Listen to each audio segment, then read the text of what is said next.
สบ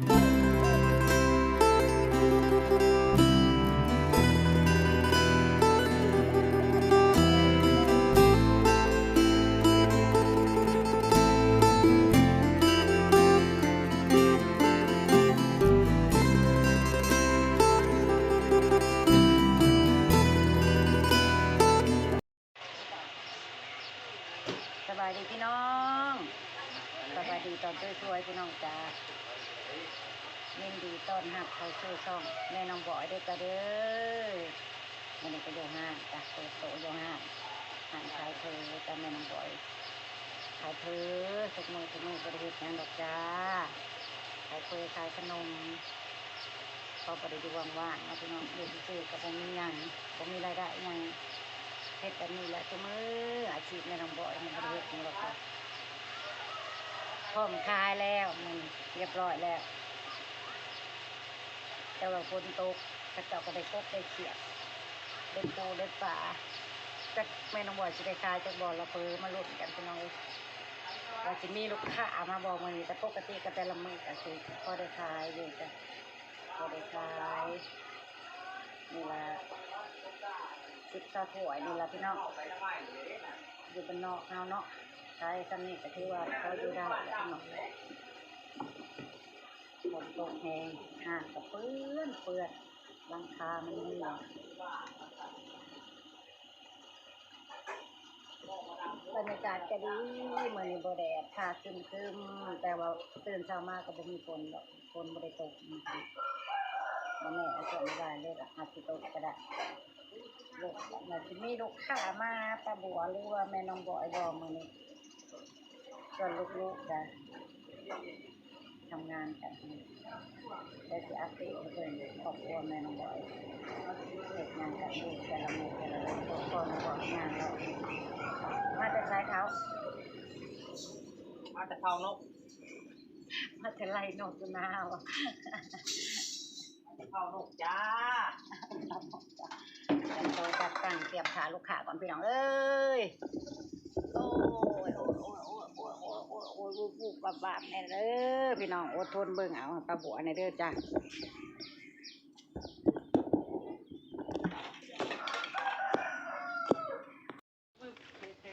มาเบิ่งภารกิจของลูกชายทั้งสองแต่ละมื้อซอย เก็บผักหอมก่อนเด้อใส่ชัวกบนี่สบายดีน้องบอยสบายดีล้างถ้วย ล้างถ้วยเนาะไว้นี่ บ่ไทยนาบ่ฝนตกเลยลูกทางเบิ่งฝนสะก้อนยันมาอีกก็ไถตากดินด้วยฝนตกห้ำก็แจบอีกแล้วเนาะทางเบิ่งฝนฟ้าอากาศก่อนคันว่าฝนหยุดแหละไถไว้ดินแห้งเนี่ยก็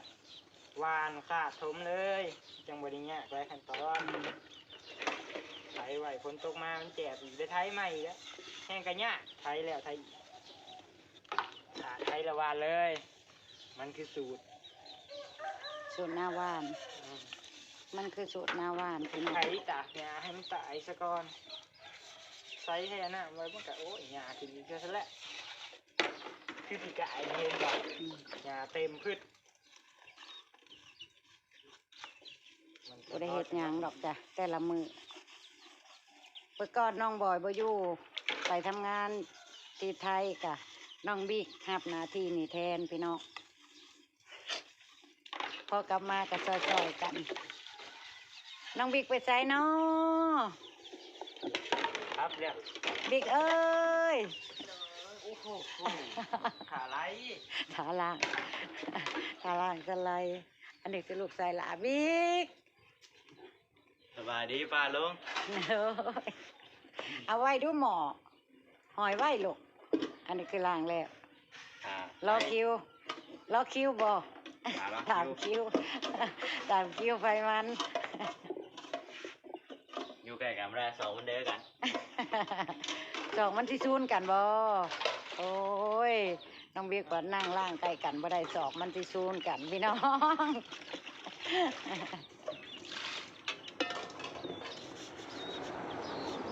เป่าลั่นแดดเดี๋ยวมันแดดมาจังได้กับปลาบัวแม่น้องบอยผัด พี่พักน้องเป็นกำลังใจสนับสนุนให้ป้าบัวไปด้วยดีนะเด้อจ้ะพี่น้องจ้าฝากป้าบัวแต่โบโหตั้งช่องนี่ก็จักมันจะเป็นจังไดล่ะ มันถืออยู่บ่ล่ะช่องแม่น้องบอยนะพี่น้องจ้าถ้าพี่น้องมีความคิดเห็นจังไดก็อยากตั้งช่องชื่อช่องให้ป้าบัวไม่ก็ตั้งได้เด้อพี่น้องเด้อ คอมเมนต์มา คอมเมนต์มาพี่น้องจ้าคอมเมนต์มาว่าจะให้ป้าบัวตั้งชื่อช่องวันใดเพราะว่ากำลังเริ่มเฮ็ด เจ็กสิตั้งซื้อเอียง ว่าสิตั้งแบบใดตั้งชื่อป้าบัวบอหรือสิตั้งชื่อน้องบอยก็ว่าไปพี่น้องยินดียินดี แม่นางบัวจะคืออยู่ได้ แม่น้องบอยก็คืออยู่บ่พี่น้อง เจ็กสีตั้งให้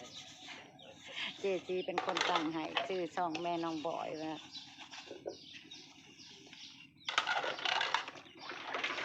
แล้วเล่นเร็วเกินล่างเป็นอาชีพเนาะ น้องเป็นอาชีพหลังทุกวัน เพราะว่าแม่ขายเปอร์ถ้วยจานกะสิลายแน่ละพี่น้องแต่ละมื้อถ้ามีลูกค้าหลายกะสิลายแน่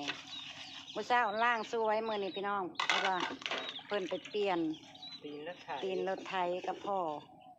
เท้ารถไถ เตรียมอุปกรณ์สิลงให้ลงนากับพ่อพี่น้ ว่า อง ตีนบ่เพราะเท้ารถไถ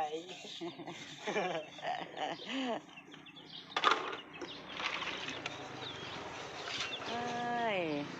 มื้อนี้บรรยากาศดีบ่แดด อ๋ออบอ้าวเลย แต่ว่าก็เอาบ่แม่นว่าสิมาอีกช่วงบ่ายนี่ป้าบัวว่า อยู่แล้วอบอ้าวเลยตอนเช้าเลยสิเป็นขึ้นมือแนวจะหอนอบอ้าวคนกบอยู่แล้ววัดมือว่านนี่ตกแห้งเงียบอย่างเดียวบ่มีน้ำในนาเนาะ มันแห้งหลายก็ดีแล้ว น้ำในนาแทบบ่มีเลย พอดีชื่น ลงไปมือขึ้นอยู่ว่าลงไปน้ำเต็มให้เต็มหน้าบ่มีมิดจัดนาเขามาโอบแล้วเต็ม เขานาเขาอยู่ใต้หน้องของเขาไอ้นี่เลยแสงโซลาร์เซลล์บาดาลน้ำขึ้นมาตลอดมันสุ่มตลอดฝนตกมาใส่มันก็อ่างเลย อืม มันบริแหงคือนาเขาก็ถูกพากันออกไทยนาวุ่นๆแล้ว ยังไปห้าวนี่แล้วท่านไปไทย เสียงรถไถสนั่นพี่น้องเอ้ยตื่นมาจากที่เงียบมันฮ้อนเอ้าเนอไผก็ได้เก็บโตวอยู่เงียบไผเงียบมันพอได้ฝนฟ้ามาใหม่ตื่นเช้ามาโอ้เสียงรถไถสนั่นคือละดูเฮ็ดให้เฮ็ดหน้าแล้วบัดนี้ได้ยินเสียงรถไถ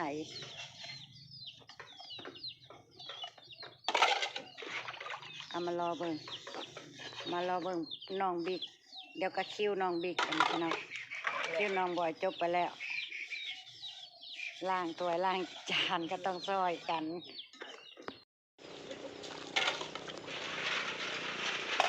เฮ้ยลงมะม่วง ซองไอ้น้องก็สิประมาณนี้แต่ละมือพี่น้องซอยกันคนละไม้ละมือ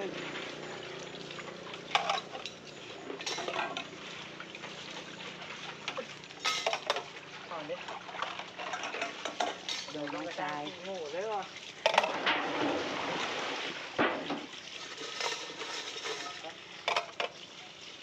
น้องบิ๊กเป็นคนเก็บ กินน้ำแค่นี้กระตอน เอาถ้วยอันบ่วงกับซ่อมนี่เด้มันหล่นลงพื้นนี่เก็บขึ้นไปล่างเอาให้พ่อลูกเก็บขึ้นไปล่างเอาให้เบิด ทำอะไรครับทำอย่างนี้ไม่ได้นะครับ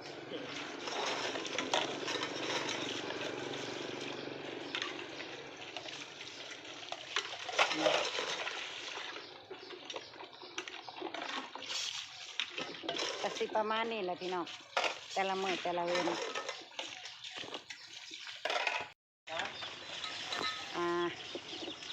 สำหรับคลิปนี้กับ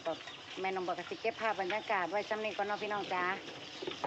ติดตามแม่น้องบอยคลิปหน้าเลยเด้อจ้าพี่น้องจ้าคลิปนี้ก็สิเก็บไว้ซ้ำนี้ก่อนเลยจ้าขอบคุณทุกคนที่เข้ามาติดตามช่องแม่น้องบอยนะจ้าเด้อสบายดีและสวัสดีเด้อจ้า บายดี บิ๊ก บายดีบาลง บ บายบายบา ไป ย ดี